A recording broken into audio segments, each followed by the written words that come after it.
بر محمد وآل محمد صلوات.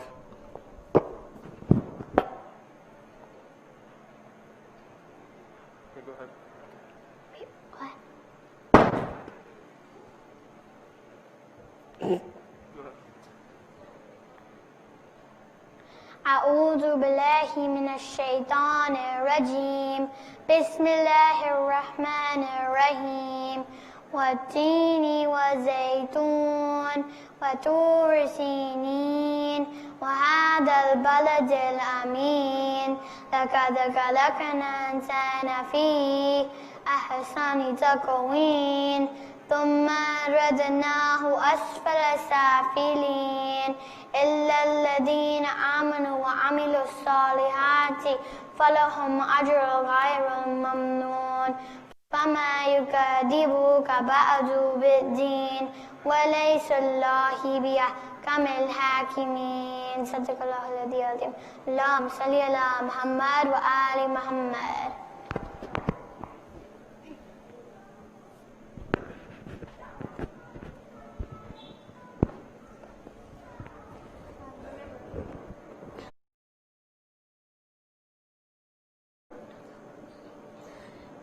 بسم الله الرحمن الرحيم. إذا جاء نصر الله والفتح ورأيت الناس يدخلون في دين الله أفواجا فسبح بحمد ربك واستغفر إنه كان توابا.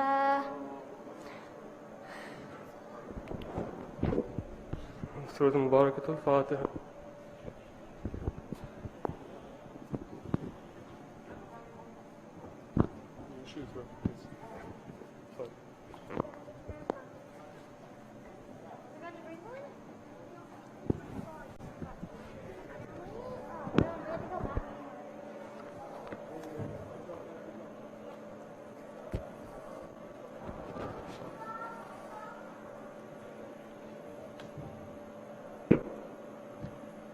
محمد وآل محمد صلوات.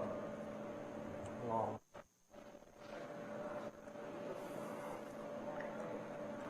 عباس قتل ہو گئے محشر ہوا بپا عباس قتل ہو گئے محشر ہوا بپا بے کس امام ہو گئے بھائی ہوا جدا اب ختم ہے لڑائی علمدار چل بسا اب ختم ہے لڑائی علمدار چل بسا دورے امام کہتے ہوئے ہائے کیا ہوا عباس قتل ہو گئے محشر ہوا بپا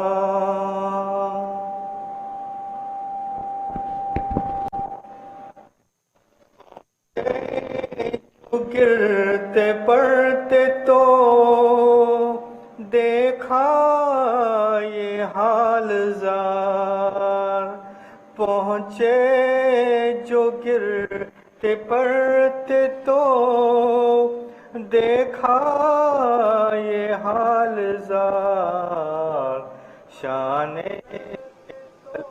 ہے شیر ہے زخمی پڑا ہوا عباس قتل ہو گئے محشر ہوا بپا بولے لپٹ کے غازی سے کچھ تو کرو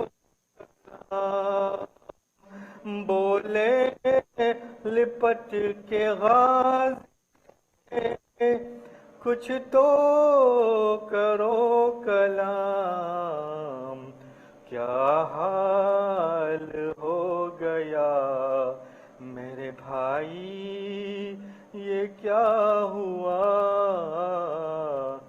عباس قتل ہو گئے ہوا بپا، کیوں آنکھ کھول کر ہمیں تم نہیں، کیوں آنکھ کھول کر ہمیں تم دیکھتے نہیں، عباس بولے تیر ہے مولا لگا ہوا، عباس قتل ہے،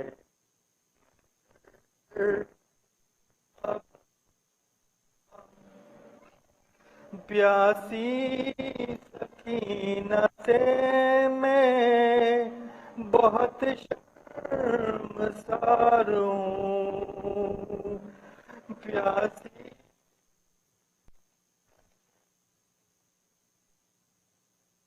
شرمسار ہوں،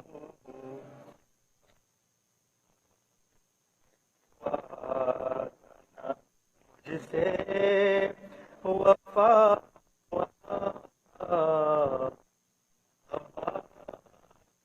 قتل ہو گئے، محشر ہوا بپا، امام مقام میں لائے، امام مشکو علم خیمگاہ میں، چلائی بیبیاں کے علمدار کیا ہوا، عباس قتل ہو گئے، محشر ہوا بپا،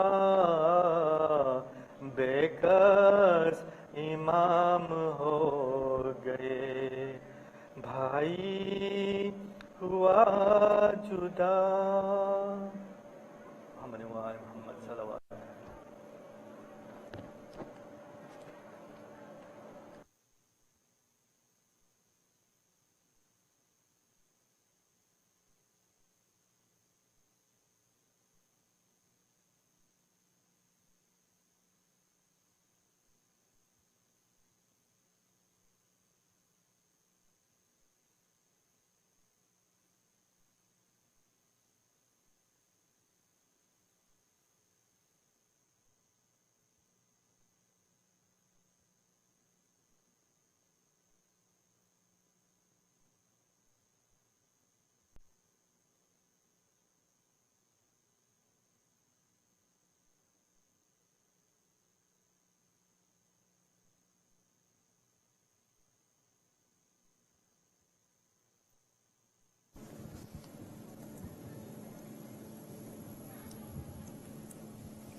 بر محمد و آل محمد صلوات، اللهم صل علی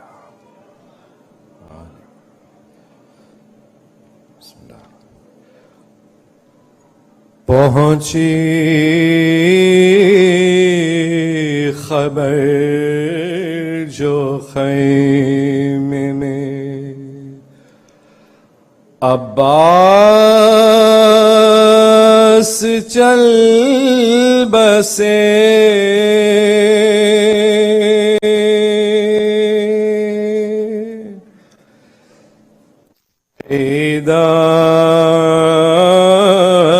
عیدانیوں کے سنتے ہی چہرے اتر گئے.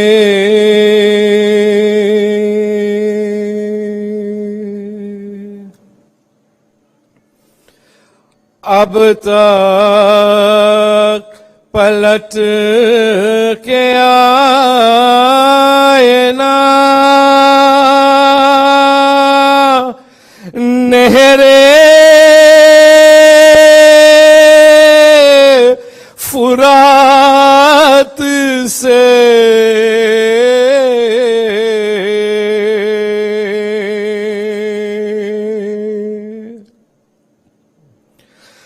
اب تک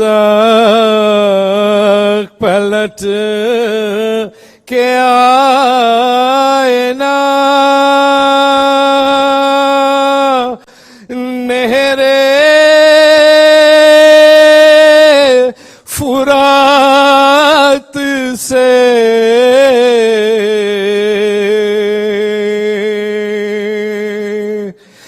امو کو میرے دیر ہوئی گھاٹ پر گئے.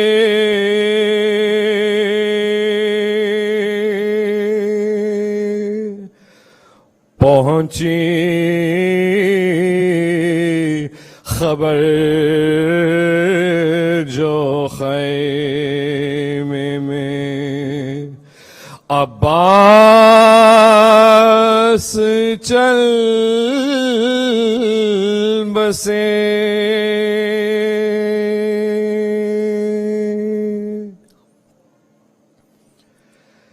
تھامے علم کو بالی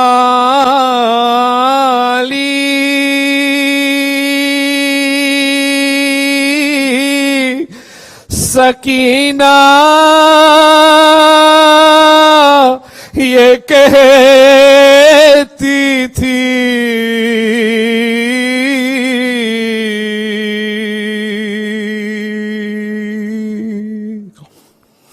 ارے تھامے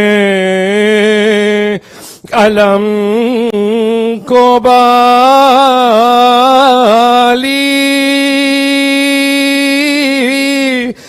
سکینہ یہ کہتی تھی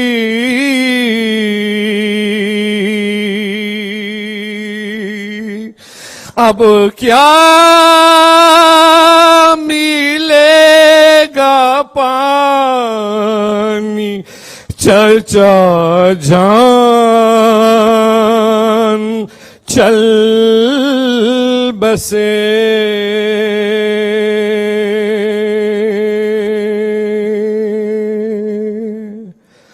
پہنچی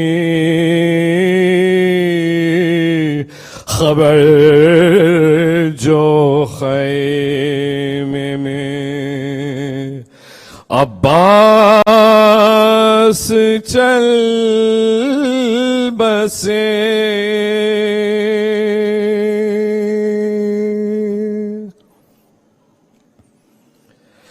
شان قلم ہوئے تو نہ تھا دل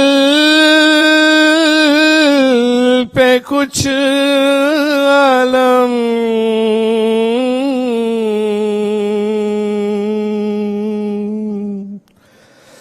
شان قلم ہوئے تو نہ تھا دل پہ کچھ علم.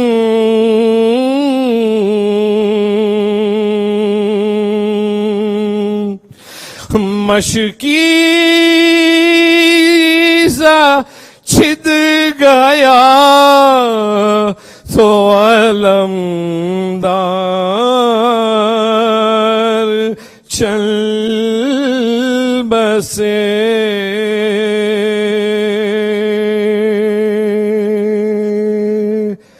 پہنچی خبر جو خیمے میں عباس چل بسے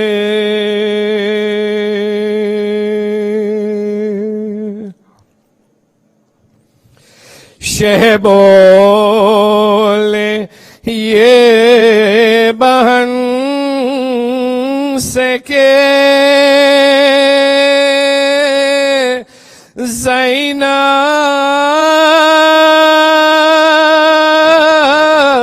غضب ہوا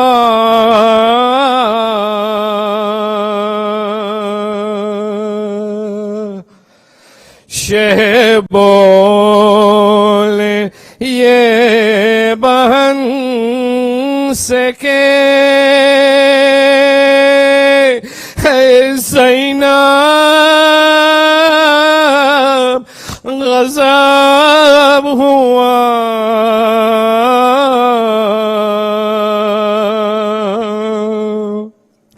جس پر تھا ہم کو ناز وہ عباس چل بسے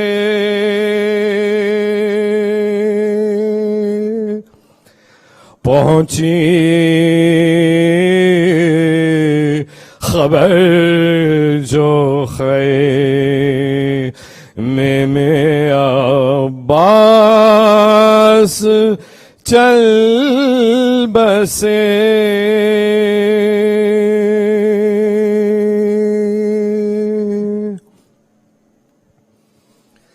کربو بلا میں اکبرو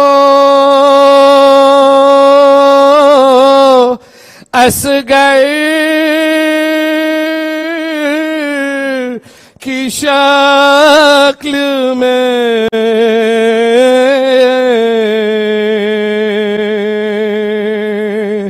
ہر کربو بلا میں اکبرو اصغر کی شکل میں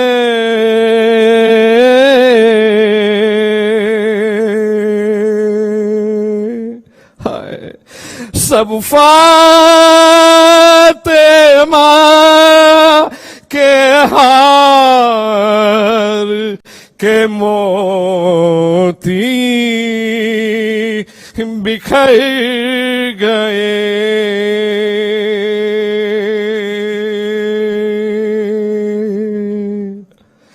پہنچی خبر جو خیمے میں عباس چل بسے سیدہ نیو کے سنتے ہی چہرے اتر گئے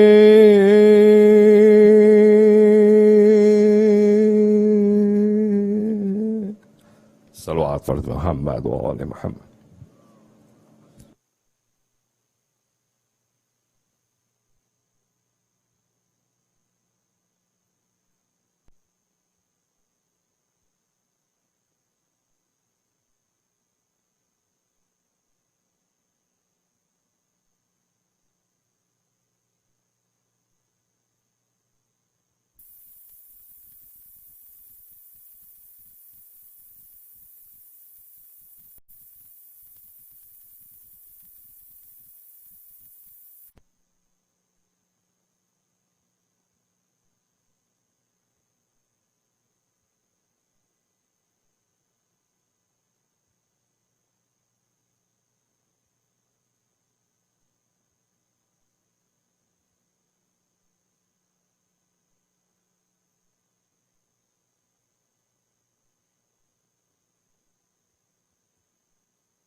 Sayyid Bilal Rizvi, respected elders, brothers and sisters, Assalamu alaikum wa rahmatullahi wa barakatuh.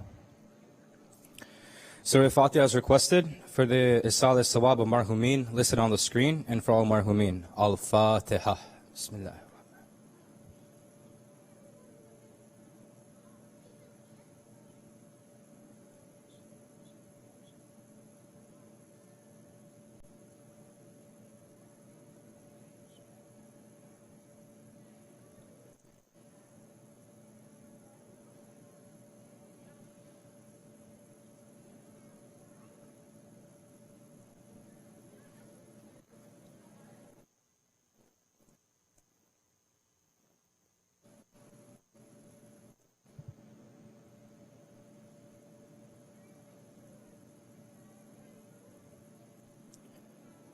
Aman Yujibu is requested for the names listed on the screen and for all those in need here and elsewhere. Bismillahir Rahmanir Rahim. Amma yujibu al-mustarra iza da'ahu wa yakshifu as-su. Amma yujibu al-mustarra iza da'ahu wa yakshifu as-su. Amma yujibu al-mustarra iza da'ahu wa yakshifu as-su. Amma yujibu al-mustarra iza da'ahu wa yakshifu as-su.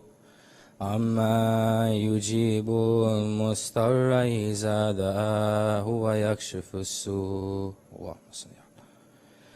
We would like to take this opportunity to thank all our sponsors for their generous support.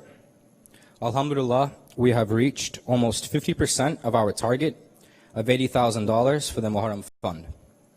During these nights of Azah, we request those who have not yet contributed towards the Muharram Fund to kindly make a donation which will help cover their expenses for running the program here at the Masjid. We have a balance of just over $40,000 to reach our goal, and we know generosity of the lovers of Ahlul Bayt. And on this night, as we honor Abu Fazl Abbas, alayhi salam, that you will help to close this gap. There are many opportunities to support the Muharram programs, including the sponsorship for Tabarruk, Hadiyah for the speakers, as well as the general Muharram fund operating expenses. We suggest a donation of $200 per family. However, any donation is welcome. For recitation opportunities, please reach out to our program coordinator, Brother Murtaza Hirji, at the number on the screen, or email us at info@masjidalhayy.org. Just a reminder to all those who are attending programs at the Masjid to follow safety guidelines, including observe social distancing throughout the times you're at the mosque. Face masks will be required to be worn. Please bring your masks with you. If you do not have one while entering, one will be provided to you. If you're not well or feel that you may be ill, stay at home until you're fully recovered. Follow all guidelines and instructions from volunteers. Food drive. Masjid al-Hayy has partnered with Who is Hussein for a food drive for these 12 nights. We are collecting non-perishable items in boxes kept at both the men's and ladies' entrances.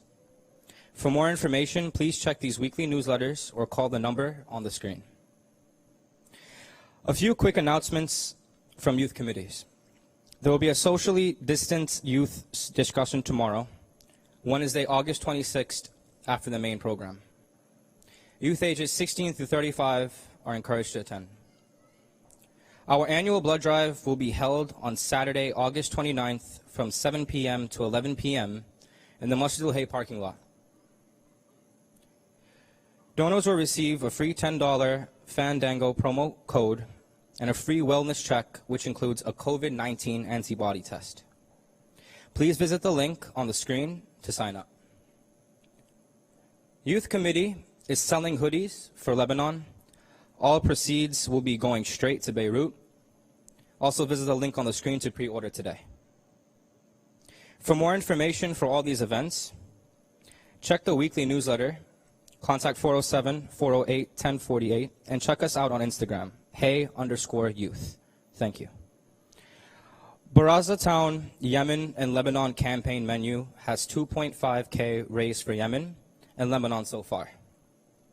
100% profit goes to them. Please text the number on your screen for your orders as they are limited. Order cutoff will be 9 p.m. tonight. From tonight onwards, they will be giving 100% of their profits to the youth of our community for their many planned fundraising projects in the coming year. They will do this in the hopes that your donations will be doubled, inshallah, through their efforts. Tonight, the alam will be taken out. However, due to social distancing, we request to stay 6 feet away from the alam. Also, we humbly request parents to keep their children away from the main stage. Thank you. At this time, with a very loud salawat, I would like to request Sayyid Bilal Rizvi to recite tonight's majlis. Wa Muhammadin wa ali Muhammad salawat.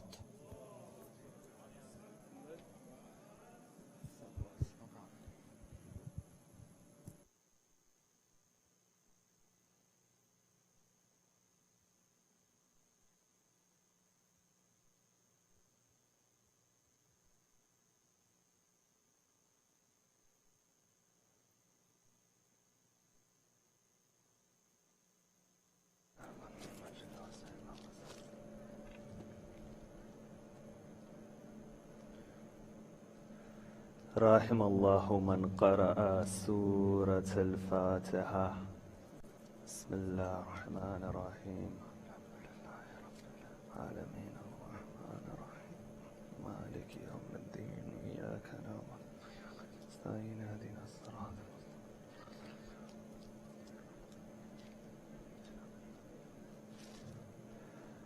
أعوذ بالله من الشيطان الرجيم. بسم الله الرحمن الرحيم.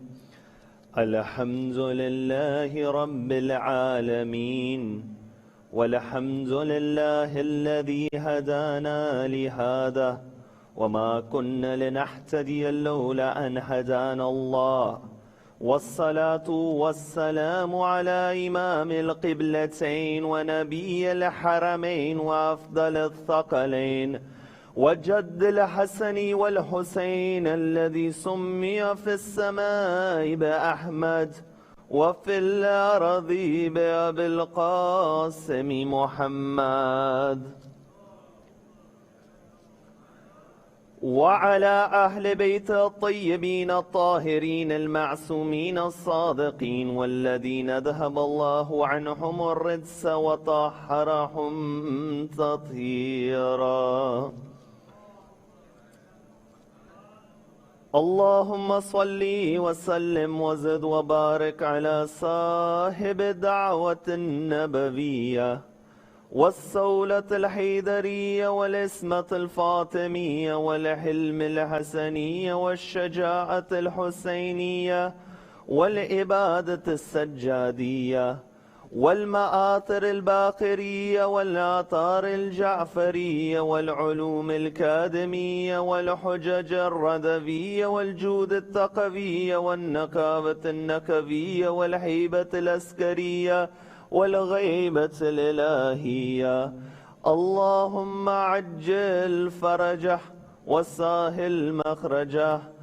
أما بعد، فقد قال الإمام زين العابدين: اللهم صل على محمد وآله وبلغ بإيماني أكمل الإيمان واجعل يقيني أفضل اليقين. صدق مولانا الإمام Zain ul Abidin.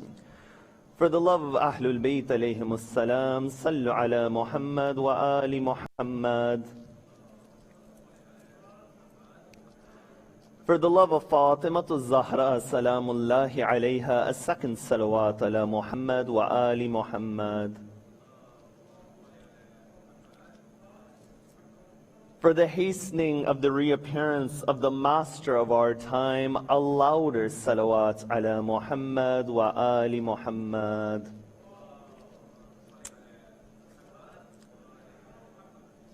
When one examines the system of divine guidance, you find without a doubt there was a succession of the prophets, and each prophet would build upon the message of his predecessor, that the message of Adam was a prelude to the message of Nuh, which was a prelude to the message of Ibrahim, to Isa, and in this way you had our final prophet, Rasulullah. You see, each of these Anbiya, they represented a stage of development within the history of man, but it is only that the perfect and most complete pathway to God was presented only with the final prophet, and it is only to Rasulullah that we find the ideas of completion and perfection, that it was only to Rasulullah that Allah, He says, Al-Yawma akmaltu lakum deenakum, that upon this day we've completed your religion, referring towards the day of Ghadir. And it is only Rasulullah who said, إِنَّمَا بُعِثْتُ لِأُتَمِّمَ مَكَارِمَ al-Akhlāq, that I was only set to perfect the morals of mankind. You see, Rasulullah over here, he doesn't say, I was sent to teach morals to mankind. Other Anbiya, they taught, Adam, Nuh, Ibrahim, they taught. But Rasulullah is the one that wanted to elevate humanity to another level, and that is the level where they were able to actualize their potential, and He showed them the path of perfection.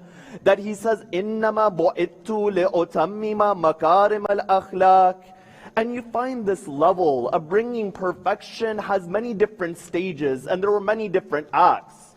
And without a doubt, within the religion of Islam, that to attain perfection, there must be a harmony within the spirit and a harmony within the community as well.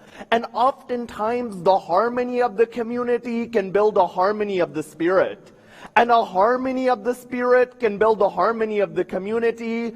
And you find disharmony in these realms can harm the other as well. You see, one of the most central functions of the prophethood of Rasulullah was to form a virtuous community. That when Rasulullah, he goes from Makkah to Medina, the first thing which Rasulullah does is he establishes the treatise of brotherhood.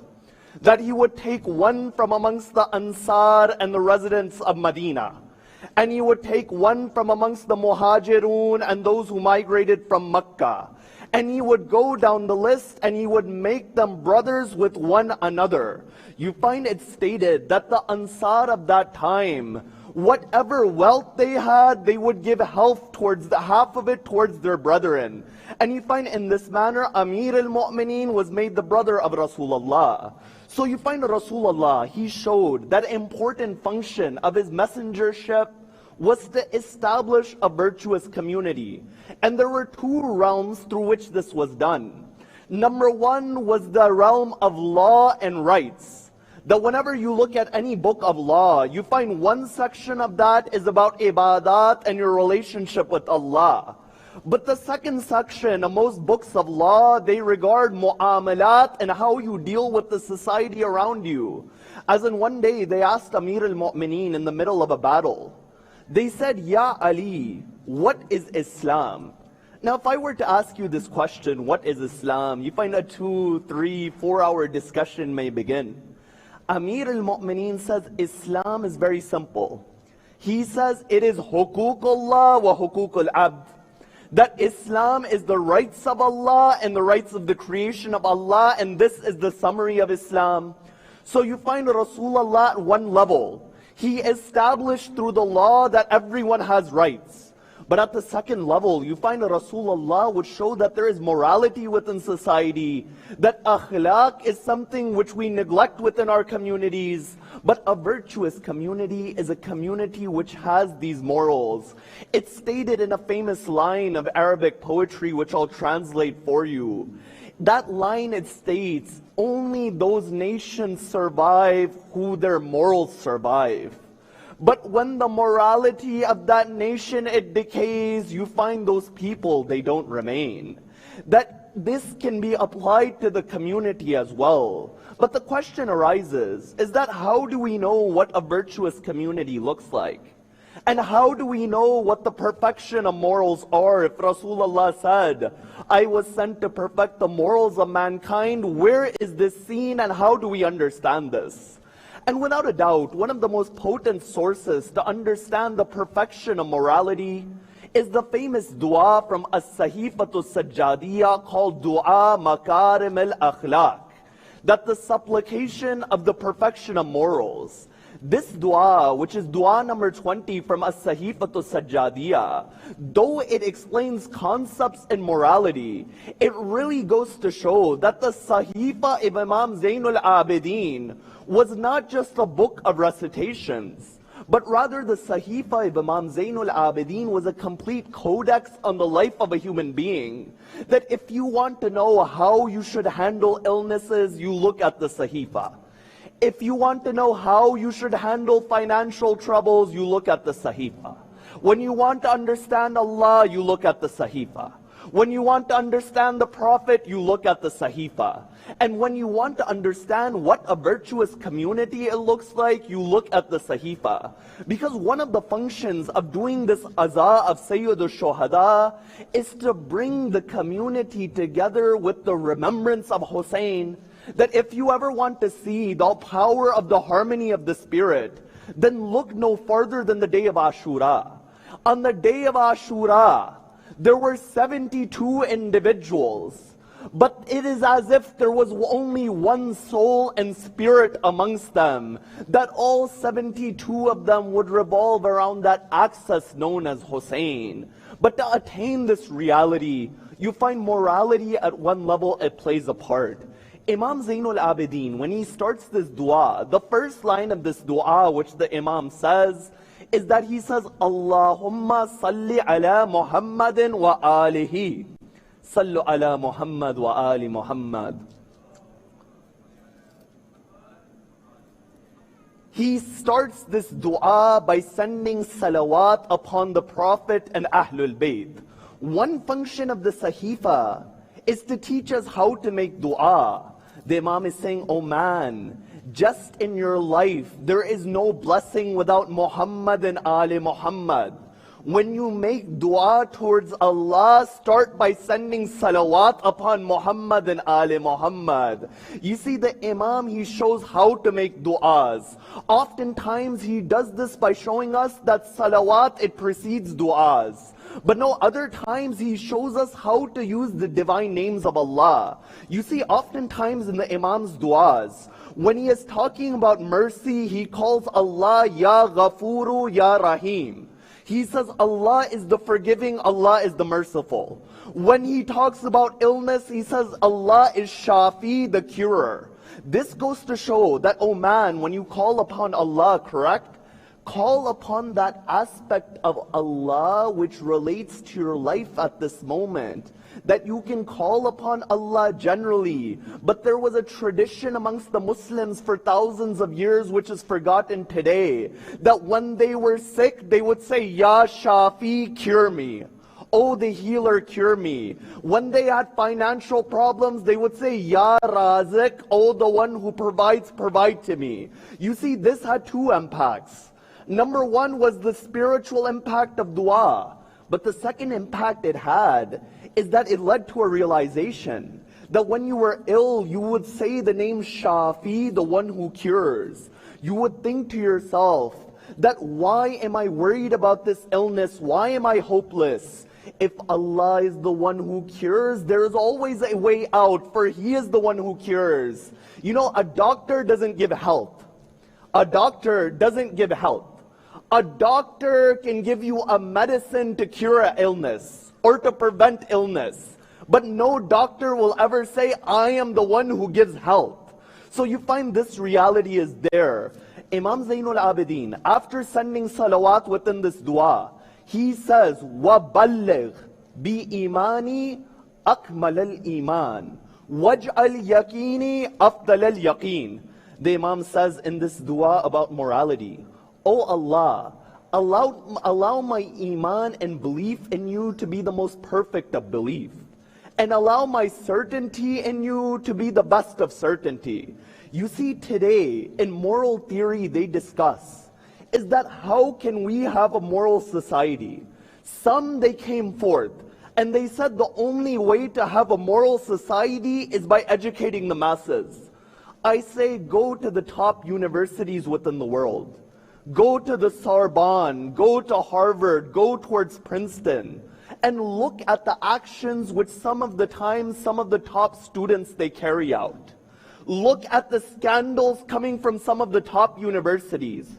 What this goes to show is that education is not the means of building a moral society. Yes, education has its place, but there is no formula that when a society is educated, they will be moral.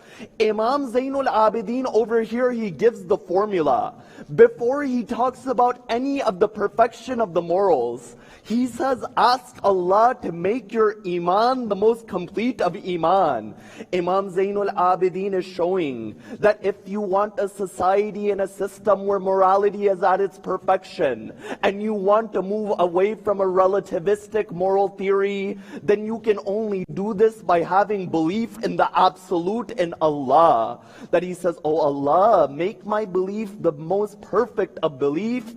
And then he says, oh Allah, give me the best of certainty. You see, the reason belief is called the most perfect is because certainty is a form of perfection. So the Imam doesn't say the most perfect certainty. He says the best certainty. And what is the reality of yaqeen? You see, yaqeen is something that even the Anbiya were searching for yaqeen. One day Ibrahim, he's walking by and he sees a body.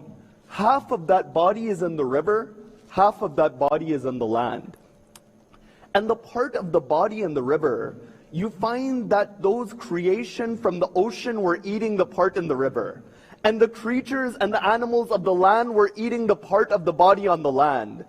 Ibrahim, he thinks to himself that, oh Allah, how will you bring this body back to life on the day of judgment? And he says, قَالَ رَبِّي أَرِنِي كَيْفَ تُحْيِي الْمَوْتَى. That, oh Allah, show me how you bring the dead back to life. Allah says, قَالَ أَوَلَمْ تُؤْمِنْ. Oh Ibrahim, do you not have iman? Do you not believe? Ibrahim says, قَالَ بَلَا وَلَكِنْ لِيَطْمَئِنَّ قَلْبِي. But it is for the certainty and the contentment of my heart. I say where Ibrahim had to make a dua to ask for certainty.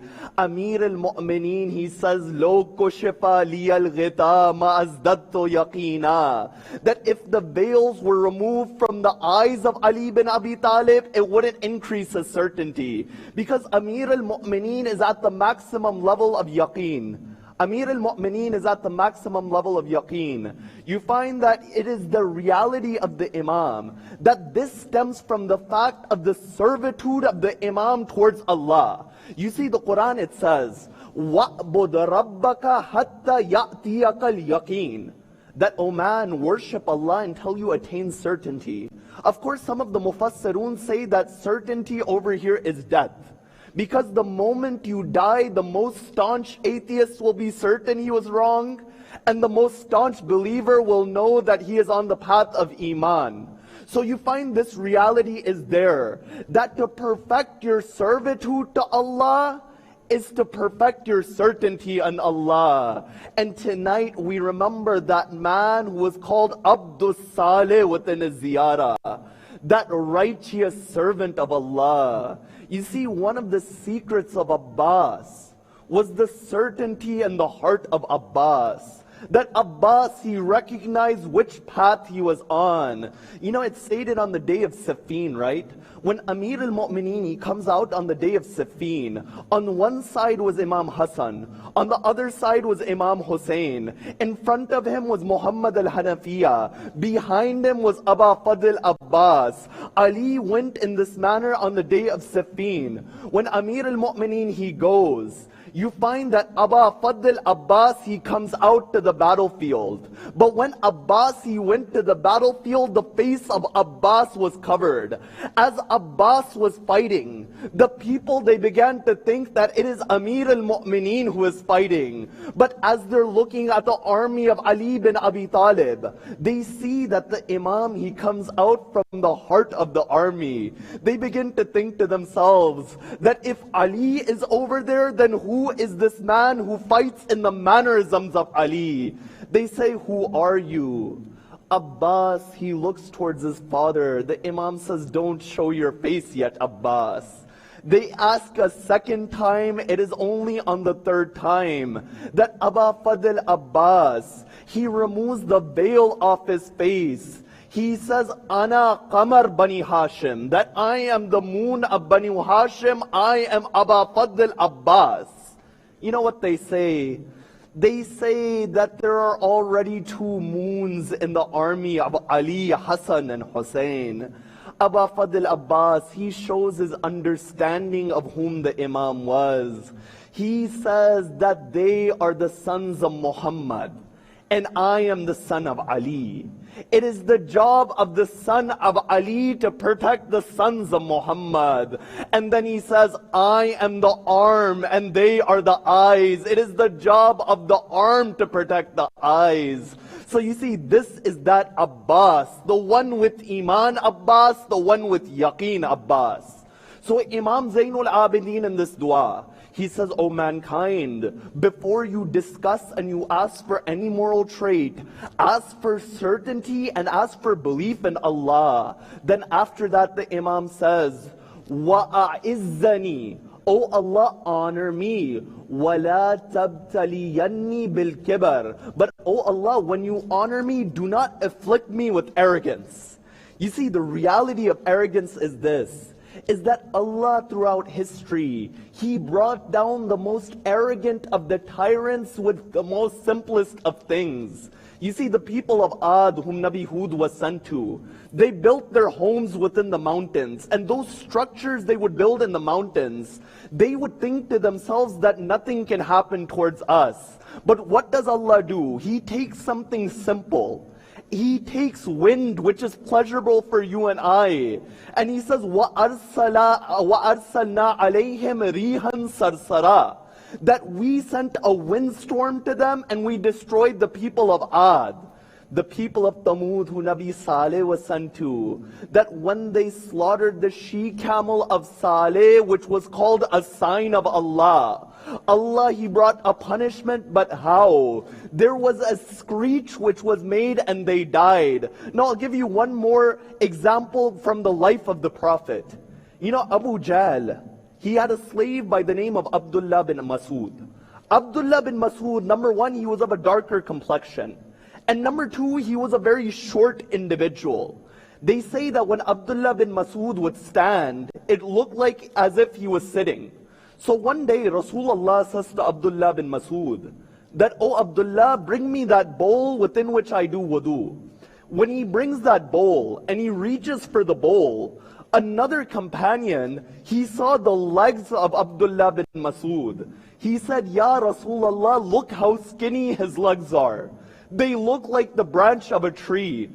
Rasulullah says to that man, "In one leg of Abdullah bin Mas'ud is more iman than in your entire body." You see, this same Abdullah bin Mas'ud, he was the servant and the slave of Abu Jahl, one of the most arrogant of people. But you know how Allah, He humbled Abu Jahl? It's stated on the day of Badr, when Abu Jahl, he falls to the ground, he doesn't pass away. So Rasulullah says, "Oh Abdullah bin Mas'ud, go and kill him."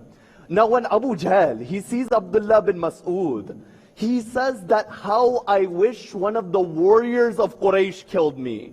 But this short individual is killing me." That even in his final moments, he's worrying about the height of the man that's about to kill him. So Abdullah bin Mas'ud says, "Do you have any final requests?" He says, "Yes. When you kill me, leave my helmet upon my head so people know I had money." Then he says, "When you kill me, put my head in the middle, not in the corner, so people know that I was of a big tribe. And when you kill me, cut my neck from the bottom, so people, they see that I had a long neck and they would realize I was a person of value." Abdullah bin Mas'ud says, "I won't leave the helmet on your head. I'll cut your neck all the way from the top, and I'll throw your head in the corner where they belong." So you find Allah, He uses the most simplest of things to break those individuals who are arrogant. Imam Zayn al-Ābidīn is saying, "Oh Allah, whenever you give me honor, Don't allow me to be arrogant with that honor, because there are ways that a human being can be humbled very quickly within this world, that all it takes is 1 second for your circumstances to change.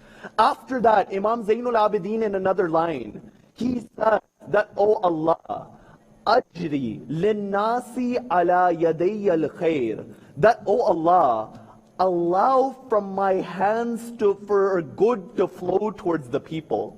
That Imam Zayn al-Ābidīn is saying that, "Oh Allah, that when I want to reach the perfection of morality, a key aspect of this perfection is that others should receive good for me." You know, one day Rasulullah, he gave charity towards an individual.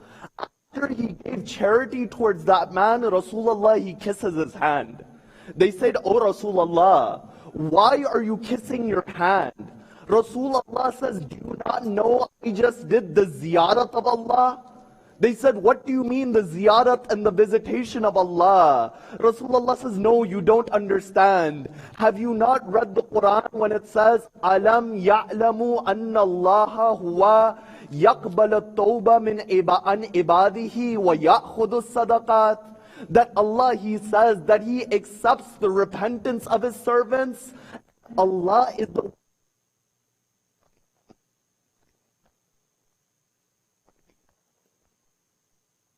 me. You see, from the sunnah of Ahlul Bayt was to think of other individuals. That when you have a community, the success of that community is when its members, they begin to think about other individuals. You see, it's stated after the day of Ashura on the 11th of Muharram, when the army of Umar bin Saad, they would go and they would look at the wounds on the body of Sayyid al-Shuhada. Each one of them would take pride that we caused this wound on the body of Hussein. We did this and we did that. But as they were looking at the body of Imam al-Hussein, they saw that there were some bruises on the back of Sayyid al-Shuhada. So they called Imam Zayn al-Ābidīn. They say, "Oh Ali ibn al-Hussein, we wounds on the body of your father, but where did these bruises come from?" Imam Zayn al-Ābidīn says, "These are those bruises that when my father, in the middle of the night, when no one would see him in Medina, he would put bread on his back, and he would take it towards the fuqara in the Medina."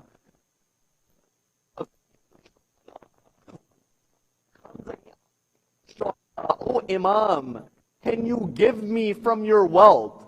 Imam, without opening the door, he goes, he reaches his hand out and he gives towards that individual. They said, "Oh Imam, why didn't you show your face towards that man?" The Imam, he says that that man was embarrassed when he came to ask me, and I didn't want to embarrass him further by looking at his face. Imam Zayn al-Ābidīn, he shows this reality in dua al-Akhlāq. Then after that, he says, "Oh Allah, make me a temperate and make me a person of moderation." You see, in Islam, when we have virtue theory in Islam, in Islamic virtue theory, what takes one towards virtue is the balance of the soul. That whatever quality you look at, when that balance towards perfection. For example, when you look at the faculty of the soul of anger, anger isn't something which is negative, as I said on a night before, but it is how you use your anger. Because if you didn't have anger, then you would be weak. He needs anger to keep enemies and predators.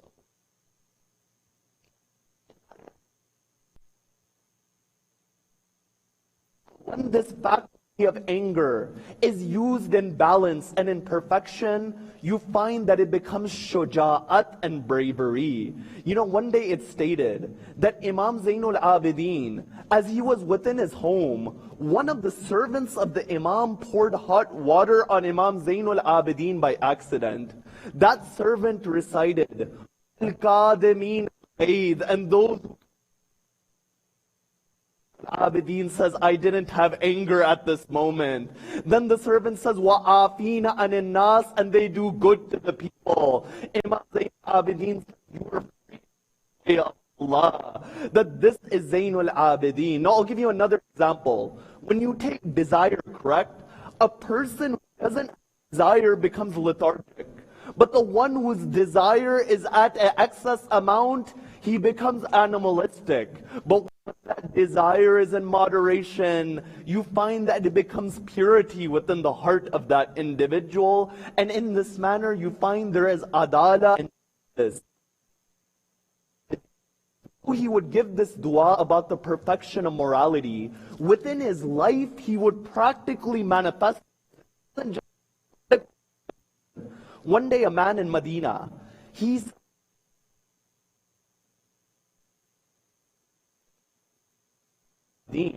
Imam Zayn al-Ābidīn was wearing his abba, he was wearing his cloak.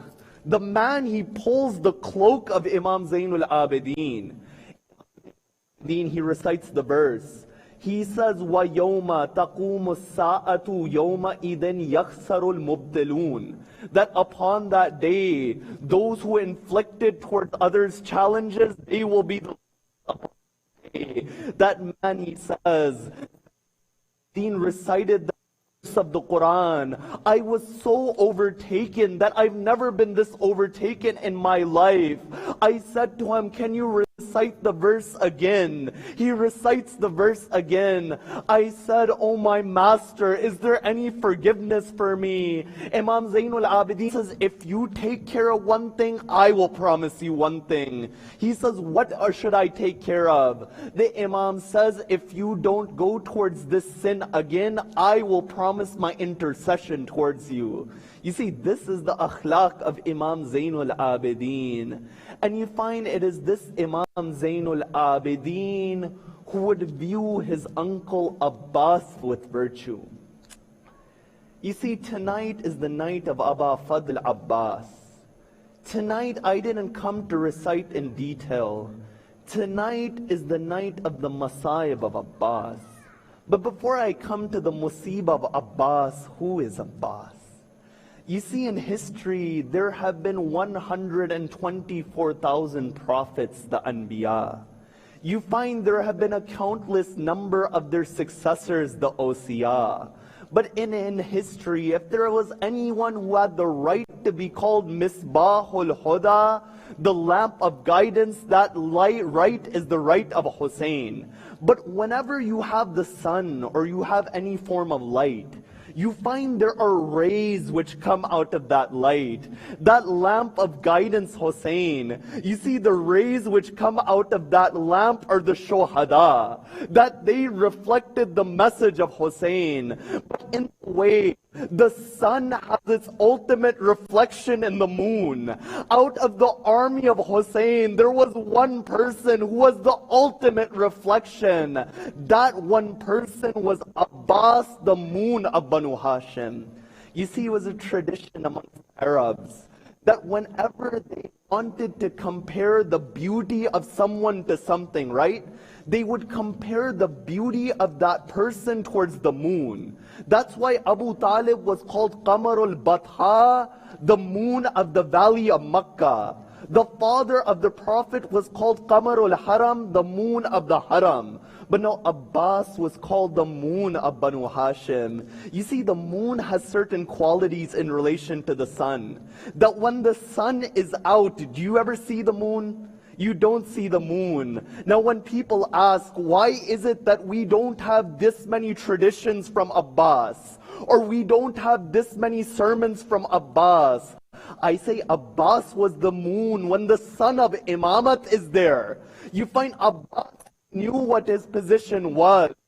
So another quality of the moon is what? The Quran, it says, وَالشَّمْسِ وَالضُّحَاهَا وَالْقَمَرِ إِذَا تَلَاهَا. By the sun and when it manifests its light, and by the moon and when it follows. You see, the quality of the moon is that the moon, it follows the sun. The reality of Abbas is that Abbas, he spends his life in servitude to Sayyid al-Shohada. You see, the name Abbas, even the name Abbas is worth reflecting upon. The name Abbas in Arabic means lion. In the Arabic language, you find that there are thousands of words for the word lion, and each of these words, they represent a different type of lion or a lion in a different state. So you find, for example, when a lion is sitting down, you call it Asad. After that, for example, you'll have the word Zaygam, or you'll have the word Zirb. You know what type of lion Abbas is? Abbas is that lion. When other lions, they would see that lion frown, they would run away from that lion. You find that is the type of lion Abbas is. Abbas is the son of Asadullah al-Ghalib. Abbas is the son of Ali ibn Abi Talib. I don't know if you've ever gone to Karbala. And may Allah grant you the ziyarah of Hussein if you've ever gone. But those of you who've gone, you know the dilemma. When you go towards Karbala, on one side you see the mausoleum of Hussein. On the other side you see the shrine of Aba Fadl Abbas. And you begin to think to yourself, where should I go first? You know, the ulama, they say, at that point, go to Abbas first and get ijazah from Abbas, then go towards Sayyid al-Shuhada. And you know what you recite as you go to Aba Fadl Abbas? You say, Ya kashif al-karb an wajh al-Husayn, ikshif al-karb anni wa an hadih al-ummah. Oh, the one who removed difficulties from the face of Hussein, remove difficulties from me and this ummah. You see, Abbas was the dua of Amir al-Mu'mineen Abbas. It's stated Amir al-Mu'mineen, he goes to Aqil. He says, Oh Aqil, I want to marry a lady who is from a family of warriors. Aqil brings the lady Fatima bint al-Hizam al-Kilabiyah. But you find after that marriage, Abbas isn't born for 11 years. That for 11 years, Amir al-Mu'mineen would make dua for a son like Abbas. That Abbas is the dua of Ali. Abbas is the hopes of the women of Zaynab and Kulthum. No, there's a narration within the famous book, Riyadul Quds. Within this maqtal, it's stated upon the 13th of Muharram, body of Aba Fadl Abbas, it laid on the plains of Karbala. Imam Zayn al-Ābidīn, he goes to the body of his uncle. He says, Oh my uncle, if you were there, then the women of Ahlul Bayt wouldn't have been taken from marketplace to marketplace. You see, I see the tears, they begin to fall. Everyone has a special connection with Abbas, that there is something about Abbas that makes him unique out of all of the shuhada. And you know what that secret is? That secret is that Abbas, he dedicated himself to Hussein. That al-Baneen would say, Oh Abbas, never say Akhi towards Hussein. Never say brother towards Hussein. Sayyidi wa Mawlai, oh my. Abbas, he learned this from al-Baneen. It's stated when al-Baneen, she was going to the house of Amir al-Mu'mineen for the first time. It's stated she sits at the doorstep of the house and she begins to cry. Sayyida Zainab says, Oh lady, why are you crying? She says, how can I enter that house where your mother Fatimatul Zahra would be in the house? And you know,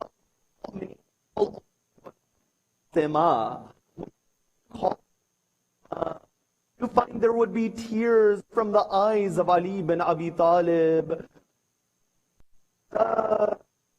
Ali, not call me this anymore. Whenever you say the name Fatima, I see pain within your heart, oh Ali.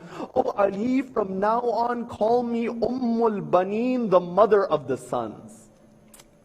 You see, Aba Fadl Abbas is the one who Janab Zahra said, my son Abbas. Not in history, but by the recording of the ulama. There's a famous incident.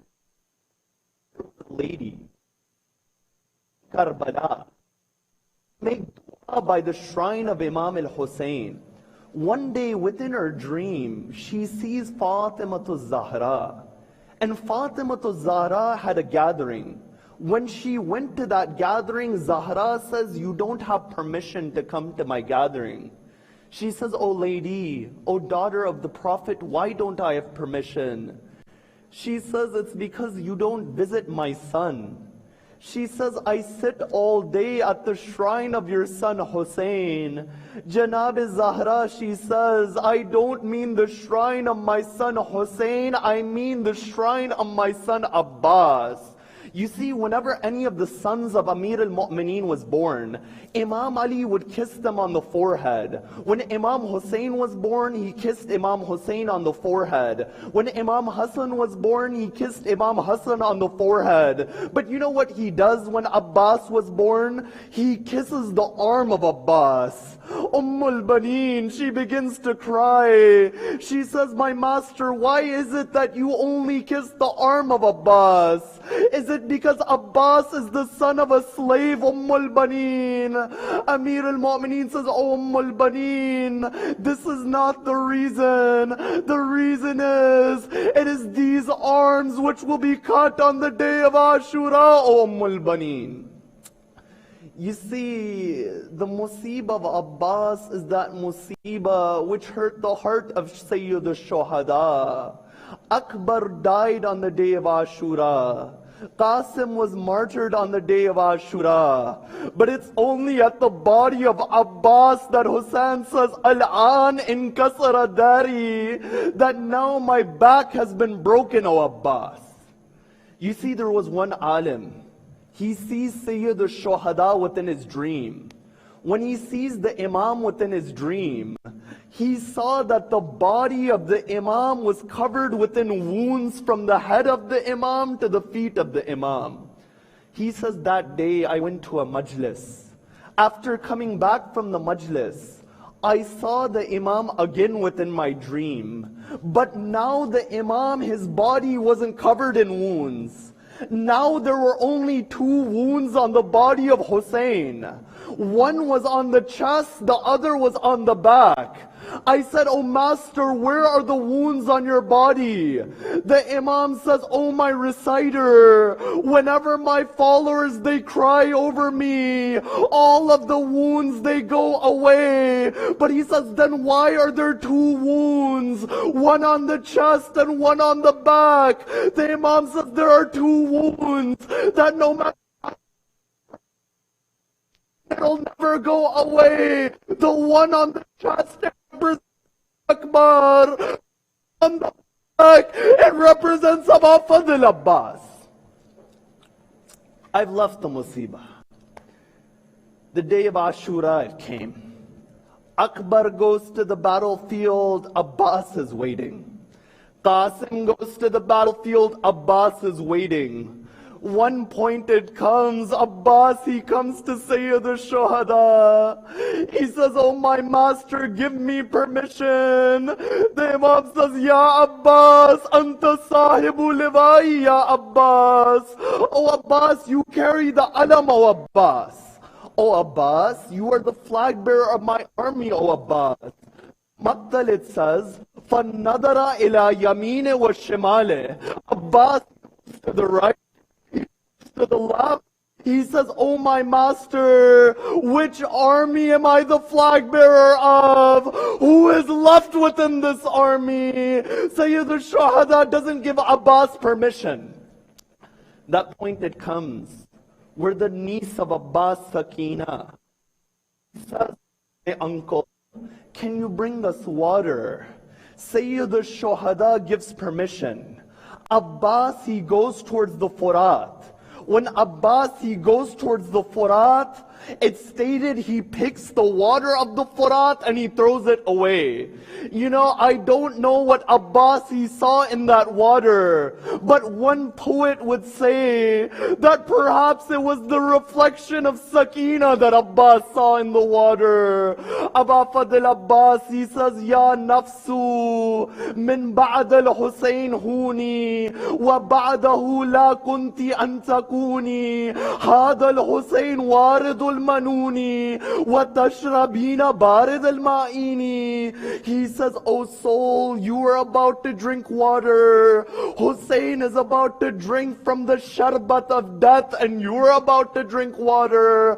Abbas, he places the water in the mashk, he places it in the bag. He begins to come back. I'm reciting slowly. He begins to come back. That point it comes that they cut the right arm of Abbas. Abbas, he takes the flag in his left arm. They cut the left arm of Abbas. He grabs the water bag by his teeth. But that moment it comes that Hurmala, he fires his arrow into the bag of Abbas. The water, it begins to pour. With the water, the hope of Abbas was gone. Abbas, he turns around. Abbas isn't going to the tents anymore. Abbas is on the plains of Karbala. They hit Abbas on the head. That moment it comes. One arrow, the right eye of Abbas. You see. There was one reciter in Karbala. He was in the haram of Abbas. He was reciting this musibah. There was an alim by the name of Yahya Yatrabi. Yahya said, man, do you know if the musibah is authentic? He says, I don't know if it's authentic. Yahya Yatrabi says, then don't recite this Masaib of Abbas. Yahya Yatrabi says, that night I saw a man. That man didn't have arms. I understood it was Abbas. Abbas said to me that, why did you stop my reciter? I said, Master, I didn't know if the musibah. Look towards me. Abbas, musibah was authentic. An arrow went in my eye. But when something goes in your eye, you use your hands to take it out. I didn't have hands. I would look to the right. I would look to the left. But that point it came. That arrow.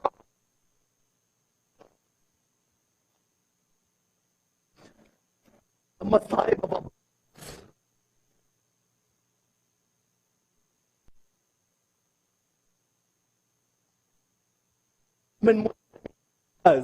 That began to walk to the body of Abbas.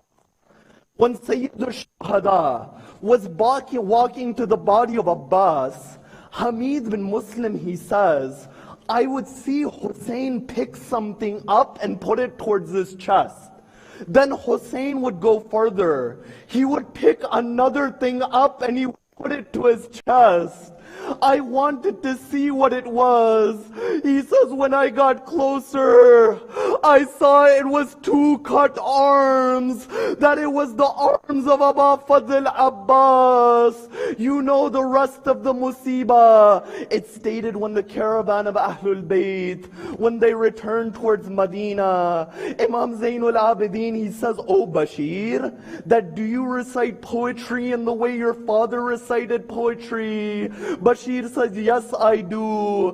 Bashir then recite. Bashir, he says, Ya Ahla Yatrib, La Muqama lakum biha, Qutil al-Husayn fa'admui mirdaru. It says, O people of Yatrib, this isn't a place worth living anymore. Hussein has been killed and the tears they fall. You know what it stated? It stated the mother of Abbas, al-Baneen, she heard these lines. al-Baneen, she comes. In one hand was a asa, in one hand was a stick. On the other arm was a... When hears this, she says, oh, Abbas was killed. Of Ali Abbas,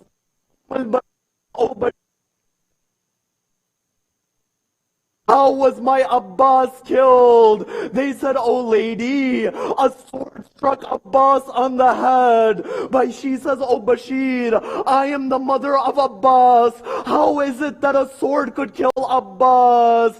Bashir, he says, oh lady, Abbas didn't have any arms. al-Baneen begins to cry. al-Baneen says, oh Bashir, answer one question. That what hit the ground? Was it the chest of Abbas? Was it the face of Abbas? Because when your arms are there, you use your arms to break the fall. My Abbas, he didn't have any arms. Ala la'natullah ala al-qawm al-dhalimeen. You know, it's stated that one day water came into the shrine of Aba Fadl Abbas.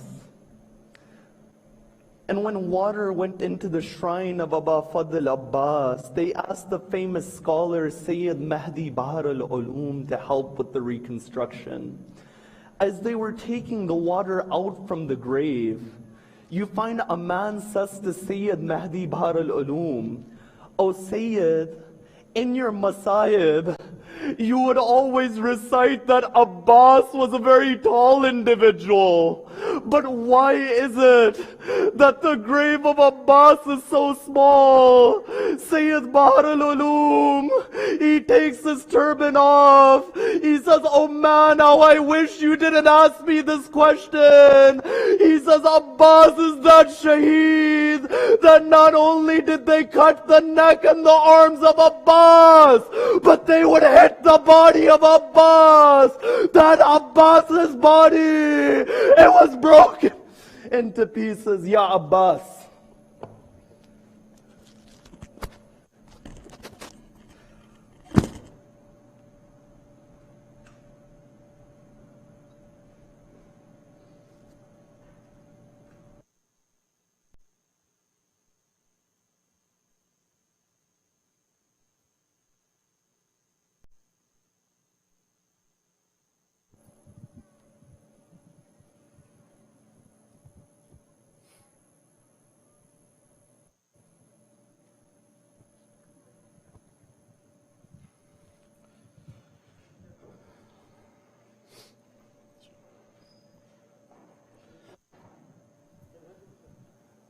Sir पीट के बोले हरम आया अलम अब्बास का sir पीट के बोले हरम आया अलम अब्बास का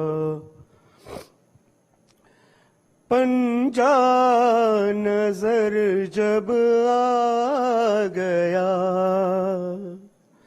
हंस कर सकीना ने कहा बेआब थे बेताब हम आया अलम अब्बास का सर पीट के बोले हरम आया अलम अब्बास का सर पीट के बोले हरम आया अलम अब्बास का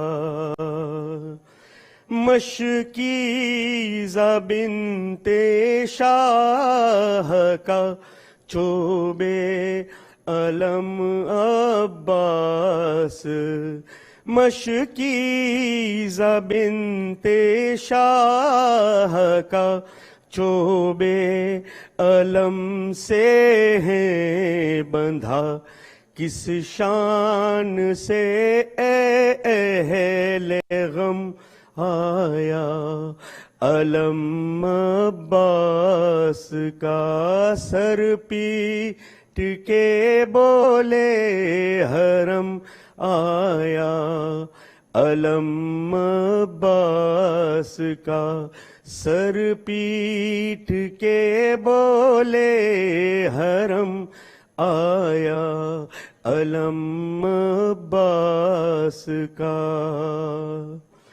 پرچم لہو سے لال ہے، مشکی زبی گربل ہے، افزون نہ ہو کیوں کر علم آیا علم عباس کا، سر پیٹ کے بولے حرم آیا علم عباس کا، سر پیٹ کے بولے حرم آیا علم عباس کا۔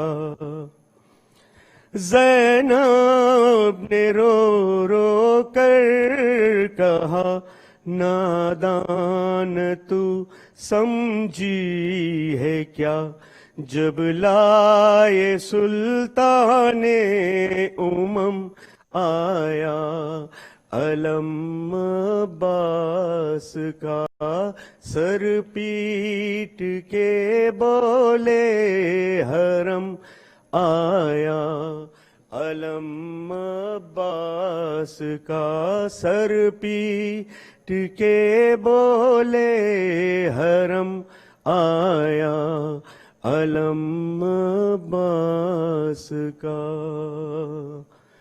تو نہ آیا غازی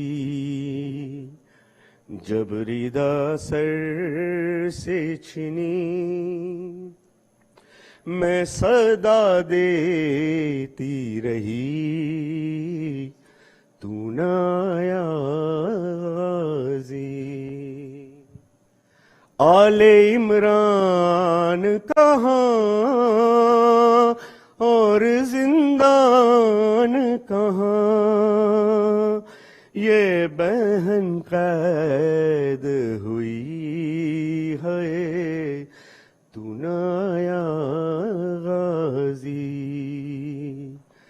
جب ردا سر سے چھنی، میں صدا دیتی رہی، تو نہ آیا غازی، جب ردا سر سے چھنی، میں صدا دیتی رہی، تو نہ آیا غازی، جب ردا سر سے چھنی، میں صدا دیتی رہی، تو نہ آیا غازی۔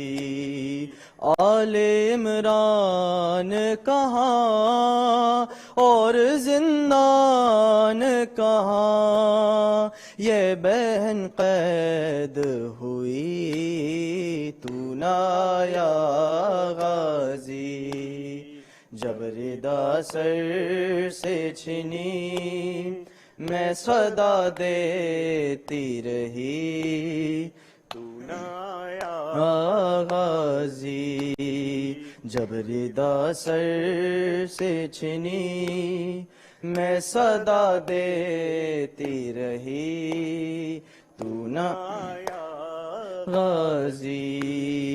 ہم کو پانی نہ ملے تیری خوشبو تو رہے، تیرے بازو نہ کٹے چاہے مشکیزہ چھدے، یہ مگر ہو نہ سکا تیرے بازو ہے جدا، مجھ پہ ہے تشنا لبی، تو نہ آیا غازی، جب ردا سر سے چھنی، میں صدا دیتی رہی، تو نہ آیا غازی، دھوپ میں تو تھا شجر، تجھ سے آباد تھا گر، ہے برہنا میرا سر، کیا نہیں تجھ کو خبر، اے علمدار وفا اس بہن کو باخدا، تجھ سے دھارس تھی بڑی، تو نہ آیا غازی، جب ردا سر سے چھنی میں صدا دیتی رہی، تو نہ آیا غازی، آ گئی شام علم، لٹ گئے اہل حرم، ریت پر جلتی ہوئی ہو گیا ٹھنڈا علم، پرسا دینے کے لیے مجھ سے ملنے کے لیے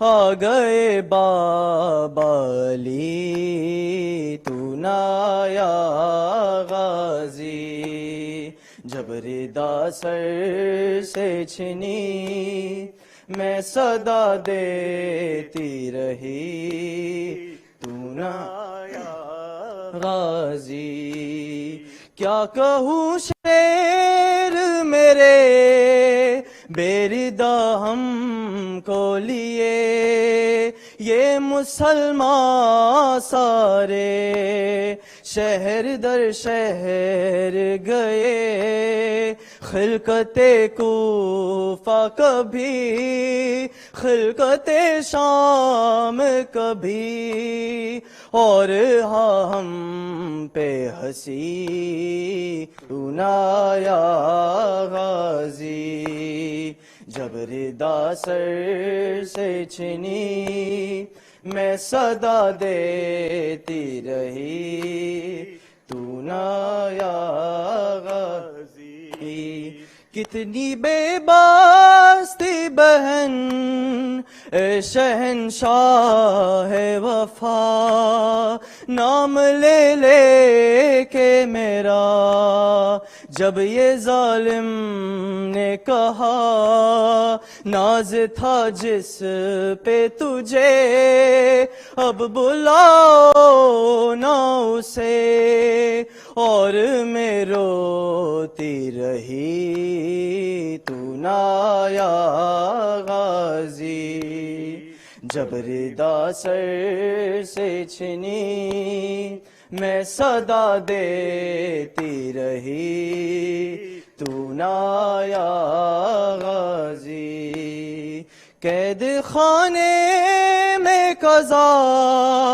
جب سکینہ کو ملی، دیکھے کرتے کا کفن بچی دفنائی گئی، اس گھڑی نام تیرا صورت ناد علی، دکھ میں دہراتی رہی، تو نہ آیا غازی، جب ردا سر سے چھنی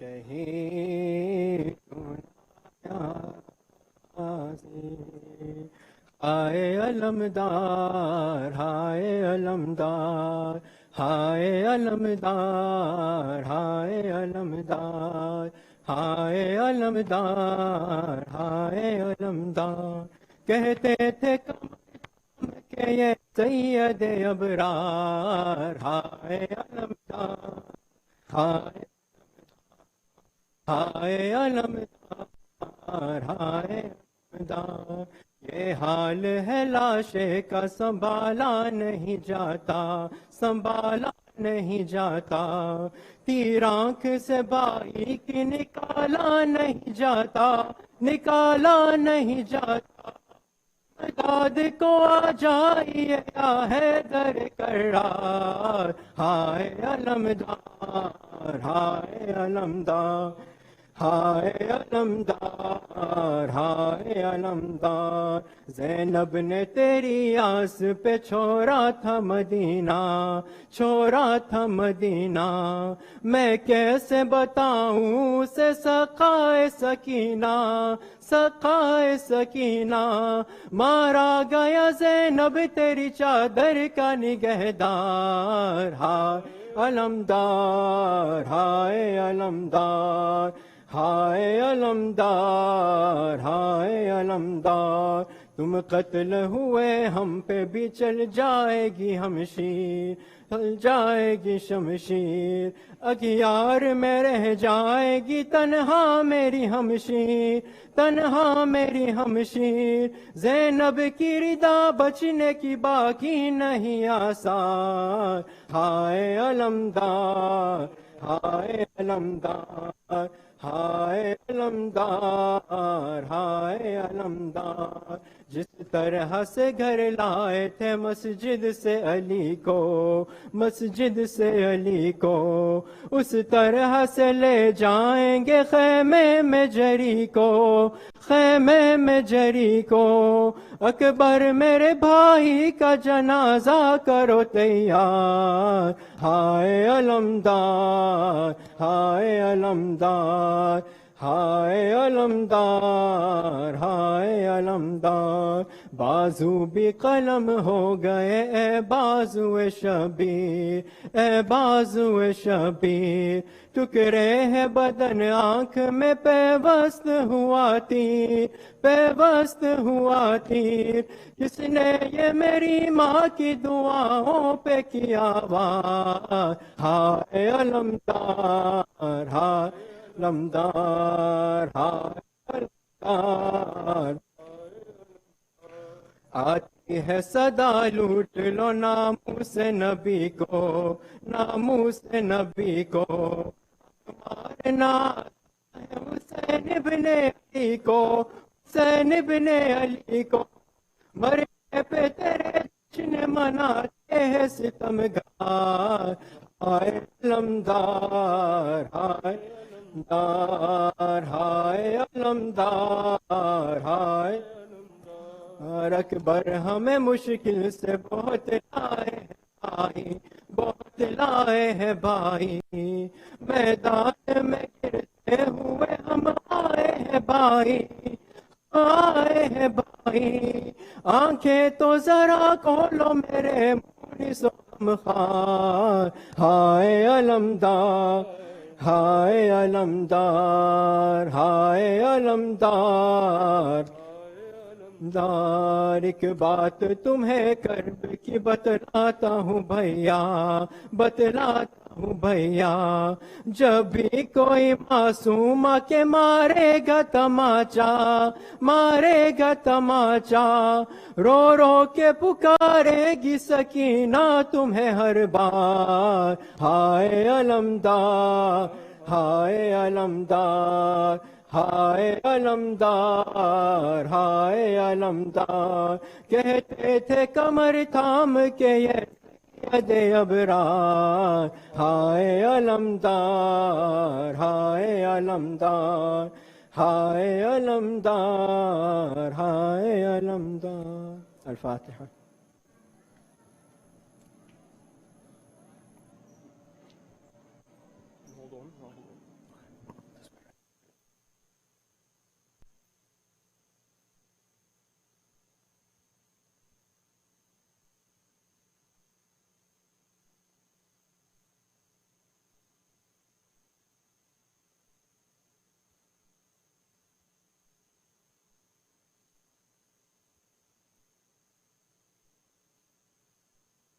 وعلى 9 المعصومين من ذريتك وبنيك علي السجاد ومحمد الباقر وجعفر الصادق وموسى الكاظم وعلي الرضا ومحمد التقي الجواد وعلي النقي والحسن العسكري والحجة ابن الحسن.